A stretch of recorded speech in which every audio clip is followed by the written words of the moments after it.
Society of Black Physicists and a current NSF Fellow. Dr. Gates continues to further the strangest and most exciting research of his life in what he describes as some combination of theoretical physics, mathematics, network theory, computer science, and maybe even evolution and genetics. Ladies and gentlemen, and my gender non-conforming folks, would you please join me in welcoming Dr. Sylvester James Gates.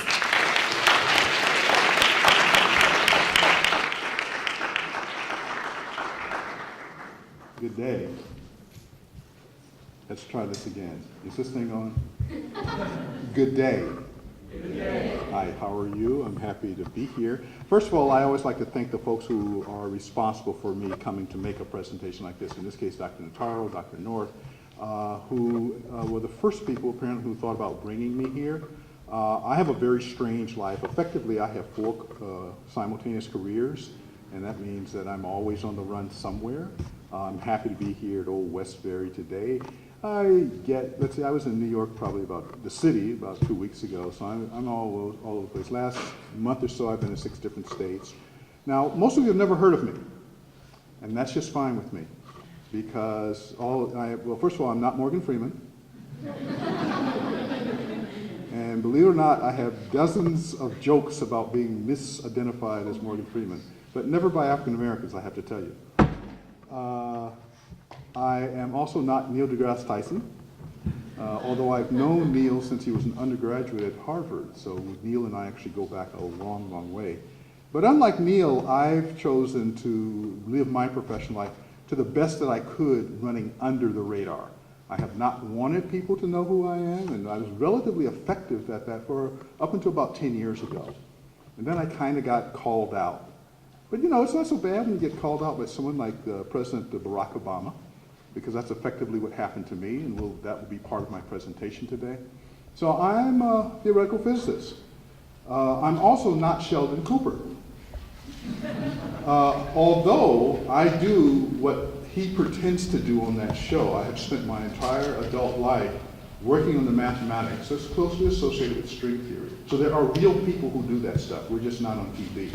And in fact, if you think that that set of characters has anything to do with real life, I've got some land I want to sell you and a bridge and a couple of things that I think I'd like to unload. Never confuse media representations for reality, because they are almost always wrong. They almost never get it completely right. And unfortunately, a lot of people in our society think what they see in the media corresponds to reality, and it just doesn't in any sense that I've seen in my 67 years of life. So let me get started in the presentation today. How much time do I have? Literally as much time and yet no time as possible. Yeah, but when should I come to? Say again? 2:30 including questions, and it is now 1:15. So I have roughly 50 minutes, I think, that I can stand up here and bore you to sleep. And then at the end of that time, I'll wake you up and there'll be a test. Because I'm a professor. I'm in my 46th consecutive year of teaching. I'm trying to make it to 50. At that point, I may or may not stop. I'm not sure, because I'm having great fun. But let's get started. So in the center of this picture, I'm going to start by telling you a little bit about me. So as I said, most people never heard of me, and that's just fine. That's the way I've lived my life. I don't want you basically to know about me. But the picture in the center of this was a picture of me at 8 years old. By that time, I had, for the 4 years prior to that, I had been thinking about science, because I started thinking about science when I was 4 years old, and I pretty much knew that's what I wanted to do with my life. The picture in the middle, the picture below the middle, is actually me in the 1990s. That picture was taken in Siberia. I was at a physics conference where I was giving a set of talks, and I had ridden to that conference on the Trans-Siberian Railroad, because that's a movie I had seen, Dr. Zhivago, when I was about 19 or 20. And there's a part of that movie where the family is riding across the snowy steppes of Russia. And I said, if I ever get a chance to ride on the Trans-Siberian Railroad, I'm going to do that. In 1995, I actually did. So I picture the lower part as me on my way to a conference in Siberia. This is me the first time I stepped in front of calculus class. This was 1972. I didn't know this picture existed until about 3 years ago. A friend of mine showed it to me, and when he showed it to me, it was really weird, because I remembered exactly what I was doing when I took this picture. I was teaching about what are called limits in calculus. That's actually what's on the blackboard behind me. And as you can see, I thought it was really cool. I could teach in dark glasses. I could have the tam on my head, rakishly set to the side, and yet be declaiming about how calculus works. And this picture I'd like to show because it really shows, in some sense, who I am. I mean, I'm very much invested in who I am as a person, as a man, as an American citizen, as an African American, and as a scientist and mathematician. This picture, in some sense, captures all of that. When I was about, let's say 72, so I was about 23 years old when this picture was taken. This is me a few years later. I don't know if you recognize that guy sitting down in front. That's Stephen Hawking.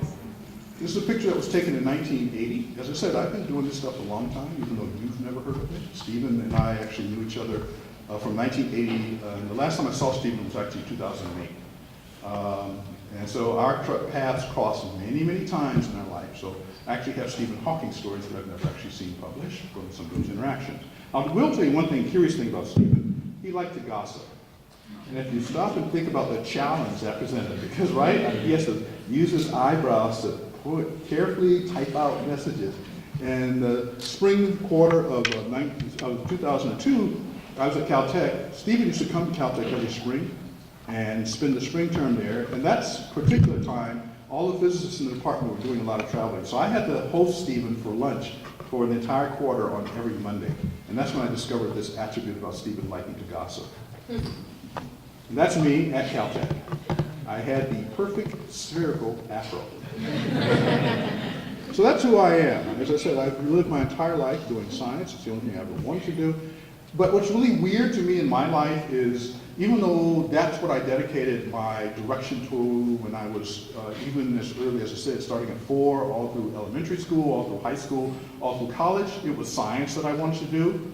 At this stage of my life, I find that that burning passion and desire to do science has actually spawned 3 other careers. One of those careers is teaching. As I commented a moment ago, I've been teaching for 46 consecutive years. Another of my careers is this stuff related to string theory. I've been doing that kind of mathematical physics research for 43 years. In the middle 90s, I showed up in my first science documentary. It's called Breakthrough the Changing Face of Science. And it was a collection of 6 one-hour programs. On each program, 4 scientists were highlighted. The program that I was in, which was broadcast in 1996, is called The Path of Most Resistance. The other scientists in that program included a man named George Castro, who was a computer scientist with IBM. There was Franz Cordova. Nobody here recognizes that name. Franz is the director of the National Science Foundation right now. I was in that particular program. And that's the program where I was riding across Siberia. And there was this one other guy in the program. His name was Neil deGrasse Tyson. So all 4 of us were in this program that was broadcast in 1996. It was my first time in front of the camera. I didn't want to do it, but the producer was very clever. He first approached me about being an advisor on the film. I said, yeah, I can advise you on putting together a good program on physics. And then at a certain point, I went to dinner with him and one of his interns, and he said, Jim, I actually want you in the film. I said, oh no, Thomas, you can't have me in your film. That's just not going to work. And then he said the one thing that by his knowing who I was as a person, the one weakness that I would have, he said, but think about all the students you will never touch if you don't do this. And I was sunk. So that shows you how carefully studying another person's personality can lead you to have an advantage as you discuss things with them. You can get them to do things if you know the right buttons to push. And this is a perfect example of that. Okay, so fast forward for a few years. That picture I showed you with the spherical afro was taken in 1981, 1980. In 2009, I found myself sitting across the table, as you can see in this picture, from a gentleman whose name is Barack Hussein Obama. I was in the White House. I was a part of a group called the U.S. President's Council of Advisors on Science and Technology. The acronym is PCAST, P-C-A-S-T, and I was relaying to President Obama some results from a report that we had written. Whenever PCAST did a report on education, and I have to thank Dr. North for bringing me here, whenever PCAST wrote a report on education, I was one of the principal authors. I was one of the people guiding the formation of the report and usually reporting it out to the president. And in fact, what's really interesting about this picture is the night before this was taken, I was actually in New York City. And I almost didn't make it back to the meeting in the White House because there was a railroad bridge connecting New York to New Jersey that they couldn't close. And so the train was delayed. I wasn't sure I was going to make the meeting, but after some harrowing adventures that night, I found myself the next day confronted by President Obama in this meeting. As you can see in this picture, my hair is darker and longer. I like to tell people, when you look at my pictures, I'm like a tree. You know, trees have rings, so if you look at the rings in the tree, you can see their age. In my case, it kind of works in reverse. What you do is you look to see when the hair is really long, and then as it gets shorter and wider, you're watching me age. So as you can see, what I am today compared to even in 2010, when this picture was taken, you can see it's considerably longer and more gray in this picture. Here again, I'm sitting next to President Obama. This is in the Roosevelt Room, which is pretty close to the Oval Office. Whenever our advisory group had meetings with President Obama, this is the place where we met. These days, when I watch the news, I'm often struck by the fact that I know that room very well, but there's another person who occupies the position of president. And so I'm always thinking, I know it's around the corner, but let me turn my TV on. In 2013, I was extraordinarily fortunate. I became the recipient of the National Medal of Science. National Medal of Science, most people never heard of, but you've heard of the National Medal of Honor. So it's roughly the equivalent thing to the National Medal of Honor, whereas honor is given to our defenders, the people who go out and defend our country and often make grievous sacrifice in that defense. The National Medal of Arts is perhaps something you've heard about because we have performances in the Kennedy Center, but there's also a National Medal of Science. It's the highest medal that our country gives to scientists, given by the US government. So you can see my family seated here. You can see President Obama as he starts his speech, and he stunned me when he began that speech because he started with a line saying, "You could be a kid on an army base dreaming about becoming a scientist." I later saw the written version of that speech, and those lines are not there. And so I often wonder to this day how they got there, but what struck me is he was talking about me, because I was that 4-year-old kid on an army base dreaming about becoming a scientist. I have no idea how he found out that, or whether some of the people worked for him who found out that, but it was in certain speech. I walked up to receive the medal, which you can see indicated here, and as I was walking up the stage, the president, since we had been in meetings from 2009 to 2013, we kind of knew each other. And so as I approached the stage, he said, "Sylvester, come get your award." And for the month previous, I had been trying to think of a joke to tell the president. But about 2 days beforehand, I said, "Nah, I'm not going to do it. It's supposed to be a serious, solemn occasion. Why should I ruin it with a joke?" But he, when he said, "Come get your award, Sylvester," he started setting up some strange apps that run in here. And the only person who calls me Sylvester is my wife. And she only calls me that when she's mad. So I wish he hadn't said that, because by him saying that, I said, I'm going to get him. I'm going to tell him my joke. So you can see me leaning over in the bottom picture here. The joke is only a few lines long. I leaned over and I told it to him, and that was the result. As you can see, he enjoyed immensely my joke. In fact, he scared me with how much he enjoyed the joke, because it was kind of, as you can see in this picture down here in the corner, he's kind of smirking.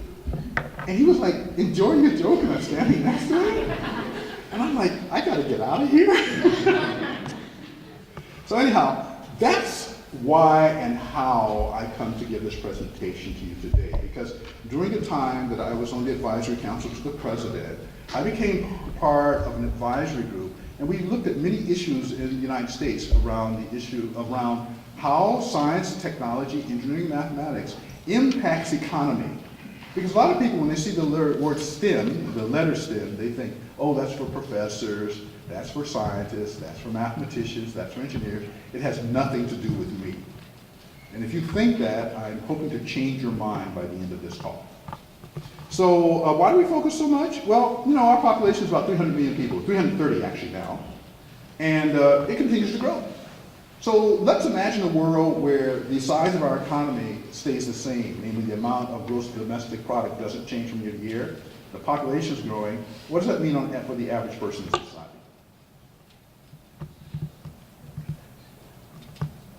Pop quiz time, folks.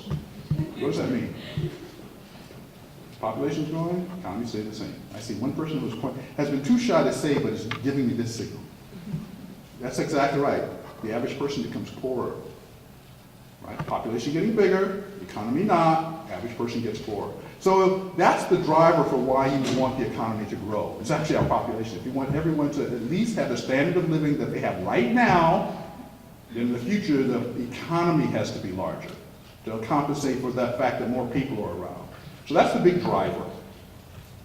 One of the really weird things about our country is that our economy has shown some very unusual attributes since World War II. It's grown, in fact, more prolifically than any other economy in the world, up until about 20 years ago. And people have wondered about that. A number of economists have looked at that issue. And what they tell us is it's because the United States, for over half a century, made incredibly strategic investments in science, technology, engineering, mathematics. And that may surprise you, because it's not obvious to general citizens what those investments have to do with the quality of their life. And so let me show you a few examples. Most of us walk around with these things attached to our persons.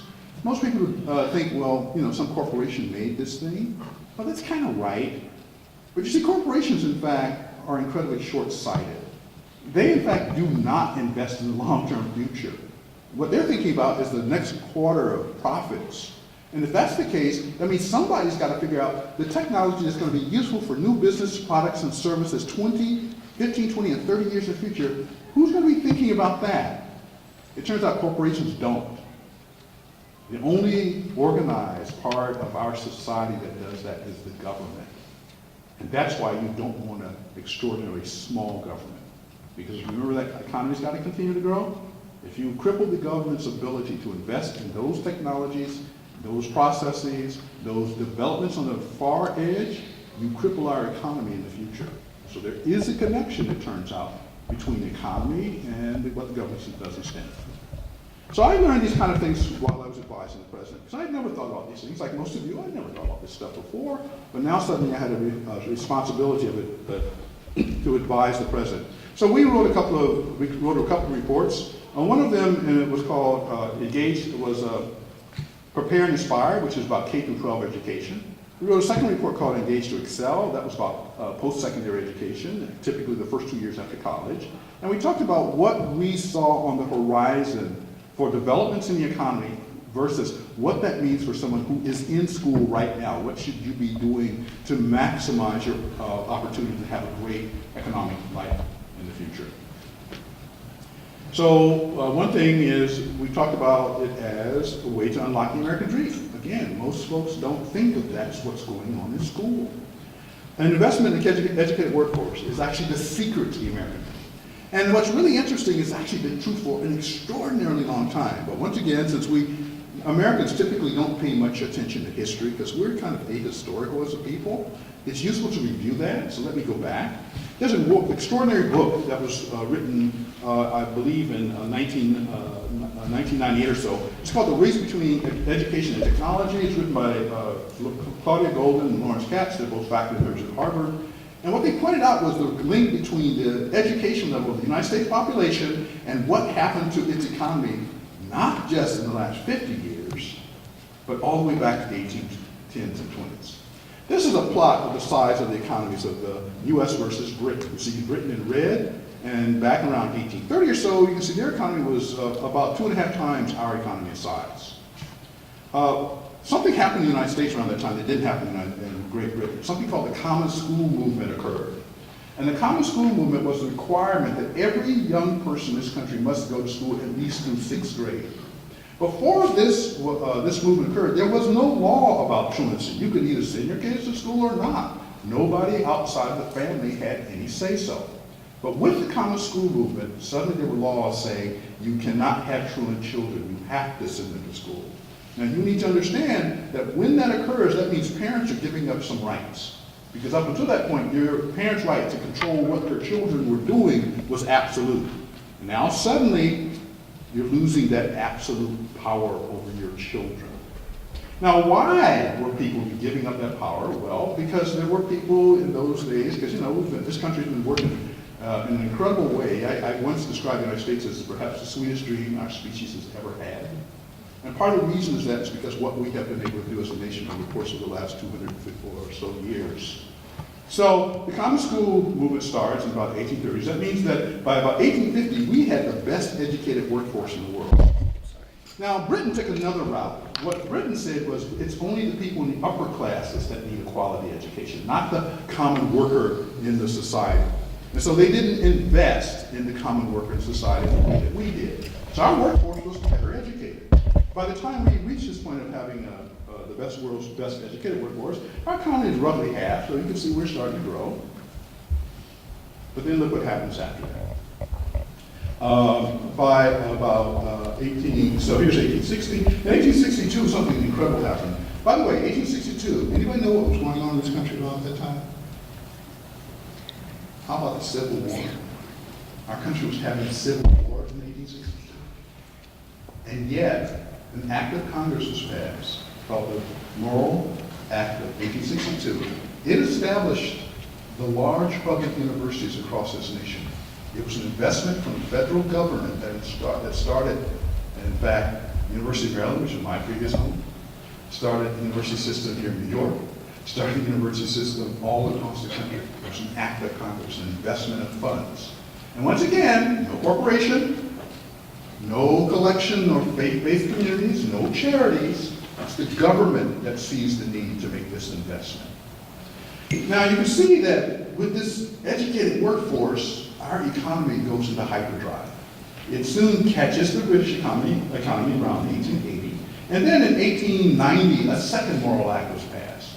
The second Morrill Act is actually very interesting from a historical perspective because the second Morrill Act is an investment that ensures that African Americans will have access to college level education. So our country makes a commitment, not just that some of its students will have access to education, but that essentially all of its students. And so this is where this second act is when the public African American or HBCUs get established. Now, one thing I like to remind people is that African Americans haven't just been worried about education since the Civil Rights Act. Because if you read our history, you might think, oh, there was only around that time that this community became involved. So I'd like to tell the story of a guy named Absalom Boston. Absalom Boston was a whaling ship captain. And in 1845, he had a very interesting event. He had a daughter. She had completed education at the primary level. She was ready to go to the next level. And education at that point, the only facilities that were available to her were a school where admissions was done by test. She actually got the highest grade on the test, but she was not admitted to the school because of her race. Now, her father, as I said, was a whaling ship captain. And so my picture is, I don't know how many of you have seen this old movie called Moby Dick with Gregory Peck. So I like to say Absalom was probably something like Gregory Peck with a really good tan. So, a person like that doesn't stand for that kind of crap. So he took the local school authorities to court, and he won the first desegregation for education act in the country. And that was 1845. That's how long my community's been involved in these kinds of activities. There's a similar story for a gentleman in Rhode Island where I recently moved to that I hadn't heard before, but I hadn't incorporated that into my talk. Well, let's go back to the economy. Because, don't you want to get paid? Right? So you better have a robust economy that undergirds that. And as you can see, our economy really zooms between the period of 1900 and 2000. Now, there's an interesting point here that is the second stage of investment in the American workforce. It's called the high school movement. Because around 1910, again, government officials said, we're doing pretty good. We have a lot of people who are going to be probably moving to cities because there's new technologies and industrialization is going on. That workforce is going to need to be functioning at a different education level than an agrarian workforce. And therefore, it makes sense to try to make sure that young people all across the country have equal access to these new opportunities. And what's really interesting about the high school movement is that it was a large part of the leadership in that were politicians in Western and agrarian states, not in the places where industrialization was going to occur, but in places where they could see what the impact was. And so the high school movement, once again, says everyone's going to go to 12th grade. And that's why we have laws to this day that you have to go to 12th grade. As you see, it had the impact on the economy. After near the end of World War II, something called the GI Bill was passed. The government makes an investment for the first time for young Americans to go to college in large numbers. Typically, our veterans who are returning from having prosecuted successfully the Second World War. In 1958, something called the National Defense Education Act was prepared. So why 1958? Well, the Russians had put up something called Sputnik, which was the world's first satellite, and it scared the really daylights out of us because we couldn't do that at the time. So it was clear that we needed a technical and scientific-based and engineering-based workforce that was at least able to produce the technology that would support our self-defense. And you don't get that stuff without people who are trained in STEM. And so for the first time, the government not only invested in college education, it invested in STEM education. It invested in science, technology, engineering, and mathematics with fellowships in those targeted areas. Now, most people are not aware of the fact, but even to this day, if you get a PhD degree in a STEM field, you likely will never pay for it. Because to this very day, lots of people understand that that's the part of the workforce that generates the new technologies that then go out and result in the economy through. So most of us who have PhDs in mathematics or science, or physics, or chemistry, or biology, we pay $0 for that graduate education. And again, this is something that's not generally understood. People go off to become lawyers and doctors, they pay hundreds of thousands of dollars for roughly the equivalent degree in their field. That doesn't happen in science and technology. We don't actually pay. There are supports from foundations, from the government, because it's considered that vital to the society. 1958 was a great year for a lot of other reasons. There's a small part of government called DARPA, the Defense Advanced Research Project Agency. Again, most people never heard of it. But DARPA is the reason we have the internet. Without DARPA, there would be no internet. Again, remember I told you, corporations don't look long term. Somebody's got to. That somebody has always been the government. So in 1958, they created this small agency called DARPA. DARPA pioneers the technology that powers the internet and email. So that's, again, something that comes from the government. Those of you who have these smartphones probably have navigation apps on them. Those navigation apps are based on something called a global positioning system, which is a system of satellites that orbits the Earth. That technology was, again, a spin-off of DARPA. Corporations don't do that. They don't look that far. So you can find a sequence of things that you use in your life every day that comes from this one small agency of government that you have never heard of. That's how the government works when it's working well. That's how it empowers STEM to make everyone's life better. So where are we today? Well, it turns out that a few years ago, people started looking at what kind of opportunities will be coming down the pipe for people as they try to wrestle with securing professional careers in the next 10 or 15 years. So it turns out that healthcare and technical fields and STEM fields are among the fastest growing occupations. Now that doesn't mean you have to go out and get a PhD and try to become scientists, engineers, mathematicians, but it does mean, and especially for you folks who are here at Westbury, you're doing the right thing. Because you're investing in your education in such a manner that as these new opportunities come down the pipe, you will be qualified to get those jobs. That's the importance of STEM. So what do I mean by that? Well, I don't know how many of you have been into a hospital recently. If you walk into the hospital today, you often find that doctors and nurses are pushing these little carts around in front of them. And what's on those carts? And that's, it turns out, to be computers. Because what they're busy doing is entering your personal data, your blood pressure, your heart rate, all that biometric data that they need to treat you as a person that perhaps is in the hospital. That data is being entered into the computer. Therefore, there's a premium on people who know how to efficiently use those devices in the hospital setting. Now, these are not folks that are going to be like scientists, engineers, but they have to have that skill set. And that's what's interesting about STEM. Because a lot of the jobs we see coming look like that. Let me just move past some data. Some quick facts. Like I said, we're about 300 million people. Women are in the majority of the population. of the country, something that people seem generally not aware. African Americans, we're about 13% of the population. European Americans about 78%. Native Americans about 1%. And you can go down the list and you can see kind of, this is a snapshot of who we are as a people right now. Women surpassed men in college attendance in 2012.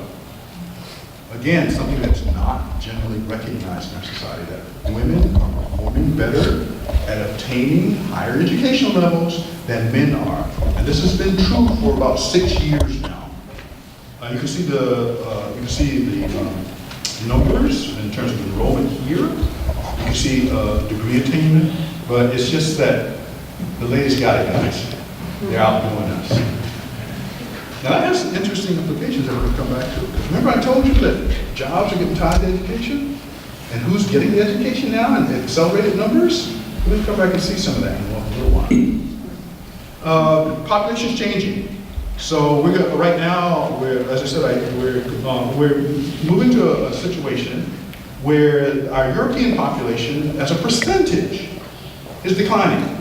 The Hispanic component of our population, the Latinx individuals, is increasing. African Americans is projected by 2050, we're roughly going to stay about the same. We're 13% now, it's projected to be 15%. So we're not a rapidly growing part or segment of the demographic mix. And the Asian population is also starting to increase at a substantial rate. So if you take a snapshot of who this country is going to be in 2050, it's going to be different. And that's part of what's driving our politics right now. Because a lot of people have suddenly become aware of this. And they are very much opposed to this change and what it will mean to be an American. In 2008, we had this horrible thing. The Great Recession is called. Millions of people lost their jobs. Millions of people lost their homes. It was the greatest blow to our economy in 70 years. Shortly after, and even after the election of President Obama, which occurred here in 2008, you can see we were still losing jobs.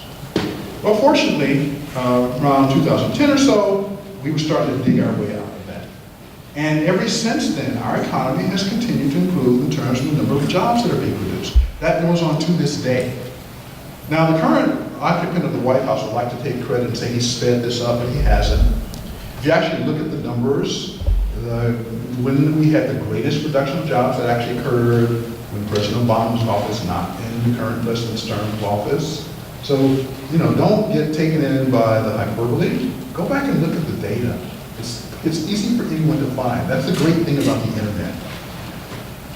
Manufacturers are hiring again. This is great news because a lot of those jobs I talked about that were lost, those were jobs for people that were in manufacturing concerns, making stuff that goes in your cars, your washing machine, your houses, television. It's people who make stuff.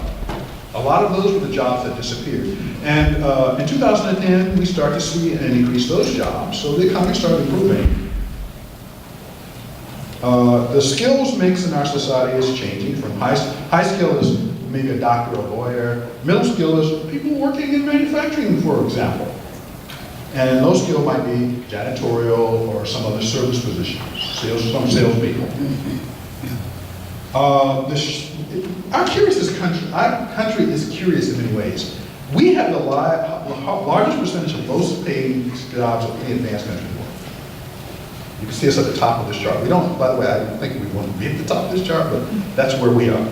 As you can see, even Belgium has about 6% of its jobs are low-skilled jobs, whereas about 26% of our jobs are low-skilled jobs. It turns out that the value of college is something that changes with time. So going back to like 1915, it turns out that the person, let's say you had two people. One person with a college degree in 1915, one without. The person with a college degree in 1915 would have earned 89% more income over their lifetime than the person without the college degree. Now, if you stop and think about 1915, you can figure out why that's true, because the only people with college degrees are doctors and lawyers and people like that, and those are obviously high-paying professions. Now, you'll notice, curiously enough, from 1915 to about 1950, the value of a college degree was decreasing. So that by 1950, 50, the person with a college degree, on average, only earned 37% more lifetime income than the person without. And that means you could go and you could make a pretty good life for yourself and never worry about post-secondary education. You could get a job as a male, you could get a job, you could marry, you could have a family, you could go on vacations, put your kids through college, and all of that without a college degree. So for a large part of the last century, the value of education was actually decreasing. But you can see that something happened. You notice the curve changes and goes up. So that by now, we are almost back at the level that was obtained in fact, this graph only goes to 2005. As of now, in fact, we have surpassed the level of what this is called the wage premium. The wage premium as of now is greater than it was in 1950. It's around 90%. You'll earn 90% more income over your life than someone who never bothers to get a post-secondary education. And what's really weird is our economy is acting in ways we've never seen before. What these two graphs here what they show are two things. The upper curve is basically, if you think about that, as how much money the entire country has. The lower curve you can see here is how much money goes to the average middle income family. And as you can see, around 1999, these two things begin to decouple, where more and more money is being made in the country, but less and less of this gets filtered down to the middle class. This is what's called wage disparity often, and it's something you can track. It's not fake news, folks. It's a real effect that you can go out and look at. And that's, again, something that we have to worry about as a country, because you can imagine that this curve goes to 0, this curve goes to 100%. That's not stable society.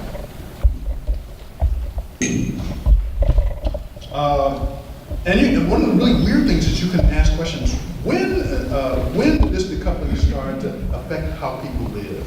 When was the last time a particular county or city had a wage pattern that peaked when people were on average earning the highest income?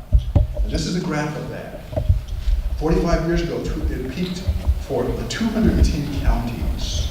35 years ago, it peaked for 572 counties, and so forth in time. So you can see that this concentration of wealth is part of what is a challenge for us as a nation to deal with. CEOs, that's people who run companies, they say this is a very real effect, that the gap between education and the requirements of the new jobs is a real effect that they can see when they try to hire people. Right now, there are several 100,000 jobs in this nation that go unfilled because the people who have the companies that want to hire cannot find workers qualified for those jobs. Around someplace maybe 500,000 jobs or so. So this whole skills gap thing is a real problem. Here it is in pictures. This is from a report that came out of Georgetown. They have a very interesting center there that studies economy and education. And the skills gap is a projection of what the CEOs and what corporations tell us they need and what our education system is actually producing. Other things are changing. This is a graph I like to show people. Something happened in 1876, and by 1965, 150 million people were using this invention. Anybody got an idea what it was? It's a telephone. Something happened in 1928, and also about 1966, 1965, there were 150 million users. Anybody want to venture a guess? It's a television. Something happened in 1983, and around 2000, this thing led to 150 million people using it. I won't ask you to guess. It turns out it's mobile phones. Something happened in 2001, and around 2003, it had 150 million users. It's iTunes. And something happened in 2004, and around 2009, it had 150 million users. It's Facebook. What you can see from this is that technology is speeding up and how it is taken up by our general society, because each one of these users is a paying customer. And so you can see that the rate at which change is occurring is speeding up faster and faster. So the implications are clear. If you want a system-based workforce that is equipped with STEM-capable skills to advance the nation's economic interests, we cannot continue to teach, and I wrote science here, but I mean STEM in general, in the ways that we have. Now this is something that a guy named Henry Ford figured out a long time ago. Not quite in STEM, but in terms of what you have to do to pay your workers. But because Ford did mass production, which maybe you learned about in history, but he also figured out that if you pay your workers enough to buy the products they make, they'll make you very rich. He seems to be one of the first individuals to have figured that out. These days we have lots of new technologies coming out, and these are kind of old. Facebook, after all, I'm always ridiculously old at this point. But it changes the way young people interact with each other. I'm the father of a set of 26, they'll be 26 in June, a set of twins, a boy and a girl. And I remember being fascinated watching how they are different from I was at their age. And you know, you folks, you young folks, you share a lot more, you're a lot more collaborative, you're a lot more networked, you're in touch with your friends, you talk to them constantly, often more than we would like for you to. Right? But you're connected in a way my generation was not. And the other thing about STEM that's really weird is the impact it has on opening opportunities. So this is a chart that was put together by the University of Virginia, and what they show is on one side of it, it's too small for you to read, but what they have on this side are actually college majors. On the other side of the chart, what they have is job occupation streams. And what the chart shows is that, for example, this major here is philosophy and religion. If you trace it over, you see most of its people wind up in education for a job. So that's what this chart shows. Now, when I first saw this chart, I was actually intrigued, because there's one major on the education side that contributes people to every occupation stream. Actually, there are two such majors. Anybody want to guess what those majors are? No. Say again? Sociology. Science is one. Sociology is not one. Science is one. Anybody want to guess what the other? It's comparative literature. Now that's actually very interesting that those two apparently provide the widest, the broadest avenues for students to pursue occupations of all the majors that we offer at universities. And what's really interesting to me is I used to have a friend who taught comparative literature. About 20 years ago, I talked to him about what he wanted for his students: clarity of thought, the ability to read text and draw valid conclusions, the ability to reason clearly. And I thought, gee, that's what I want more of my students. So apparently it even shows up in how you watch the flow of what people do in terms of jobs.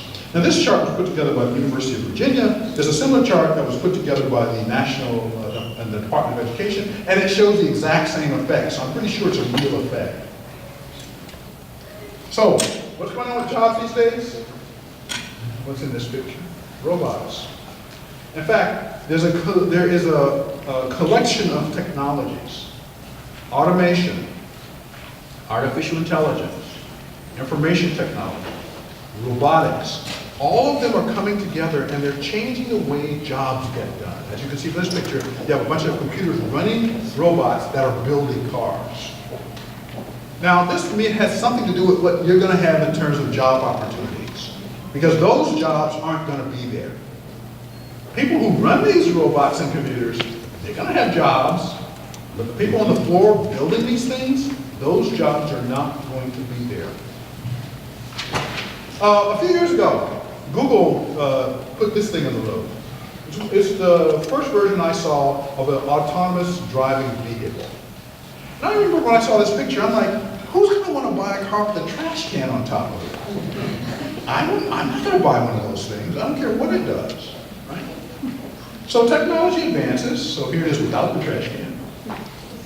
And it advances. Wow. I'm born in 1950. I'm from that car guy generation. So when I see a car like that, my heart starts racing a little bit. Here it is again. Wow. Since the driver doesn't have to drive the car, you can play card games inside, along with everybody else. Or, if you're a teacher on the way to class, and you want to prepare a lesson plan in the morning, and you have like, say, 45 minutes to drive from home to work, Instead of being stuck behind the wheel, you can be making your lesson plan. Boy, that sounds pretty cool. And then I saw this. This is a Tesla. And my heart totally stopped.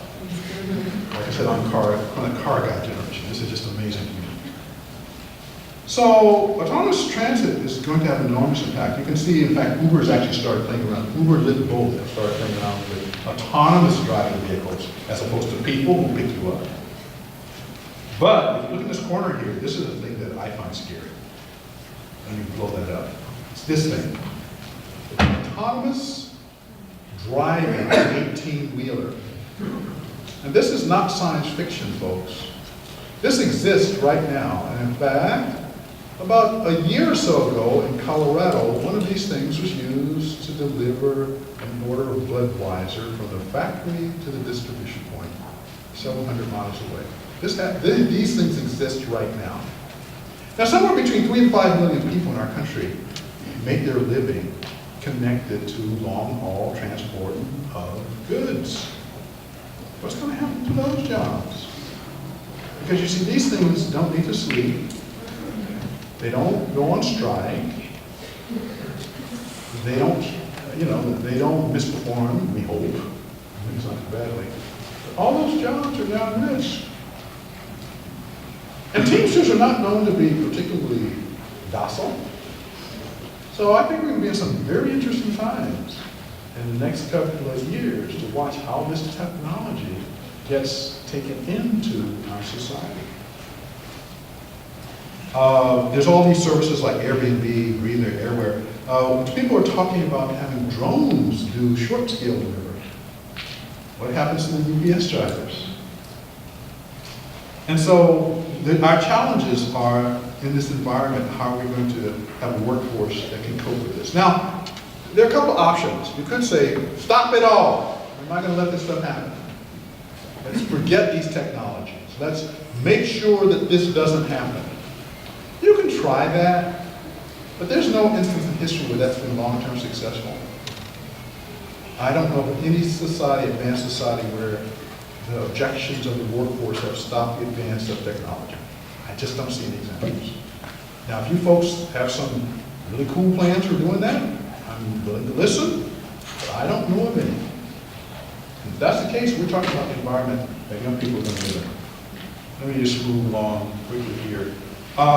Majors play a difference. Everyone used to say go to college, and make sure your life is better. Well, that's sort of true then. What you major in now makes a difference.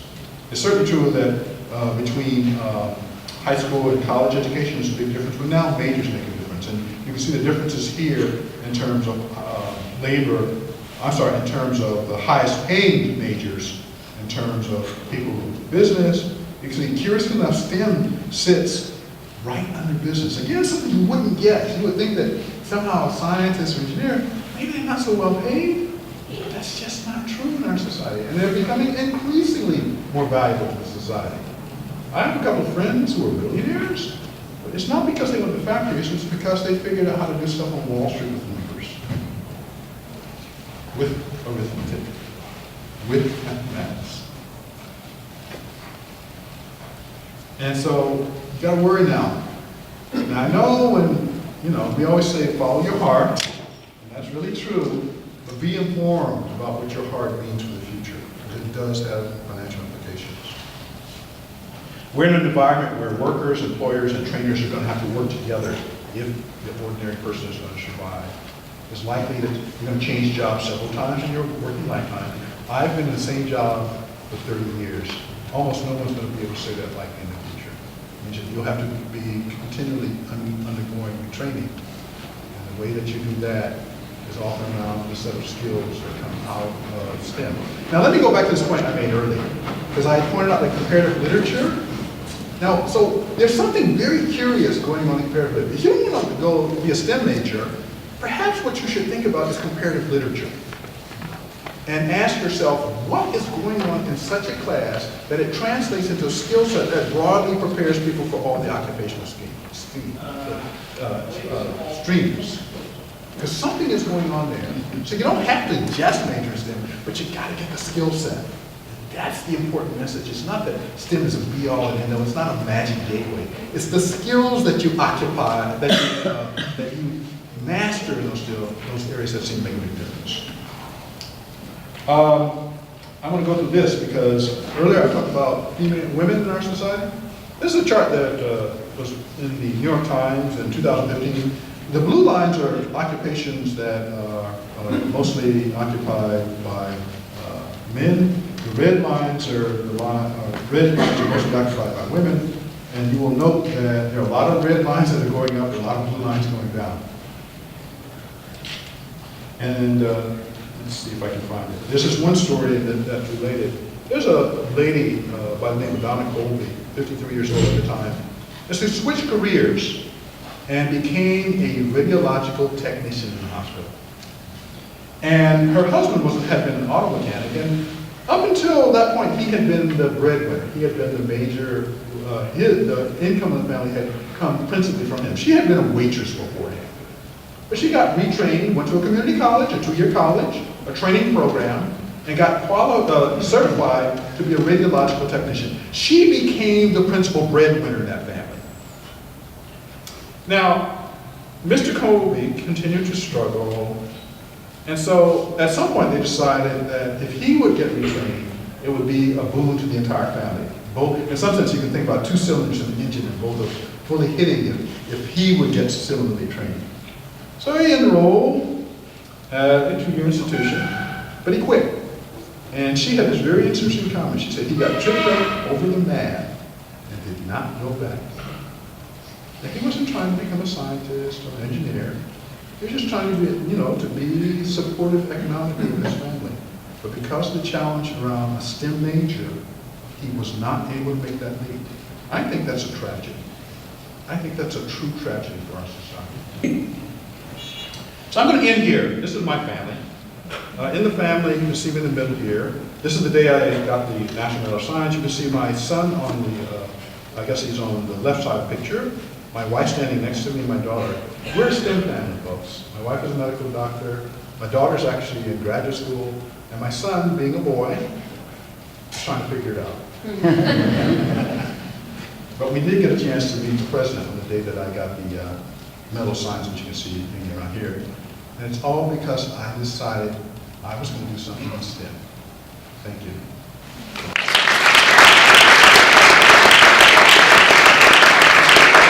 So my first question for you is, how important is STEM in the workforce? So the most important thing to understand about STEM is that it is not a call for everyone to become a scientist or a mathematician or an engineer. It is a call around the skill sets that those people develop, because the jobs in the future are going to be related far more closely in the future to that skill set than they have been in the past.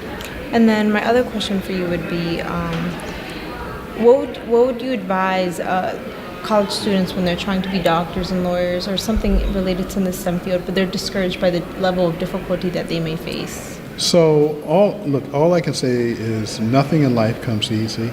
And at the end of the day, it's a very personal set of decisions about how much pain you're willing to endure. But if you can take the pain, every day that you work hard at your education will be returned to you in the future as money.